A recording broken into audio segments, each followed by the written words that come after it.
বন্ধুরা, এখানে দেখুন নদীর চরে মেট্রোস গাছ। এই গাছগুলিতে অনেক ফল ধরে আছে। যে লাল লাল ফলগুলি দেখছেন এগুলি হলো মেট্রোস। এই গাছের পাতাও রান্নার কাজে ব্যবহার করা হয়। মেট্রোসগুলি একটু দেখি আমরা। এই যে অনেক সুন্দর, এগুলি হলো মেট্রোস ফল। অনেক সুন্দর, প্রত্যেকটি গাছেই অসংখ্য মেট্রোস ধরে আছে। অসাধারণ।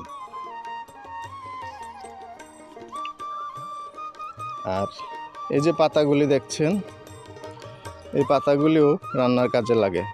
যেমন অনেকে ডালের মধ্যে দিয়ে দেয়, যার ফলে ডালটা টক একটা ফ্লেভার চলে আসে।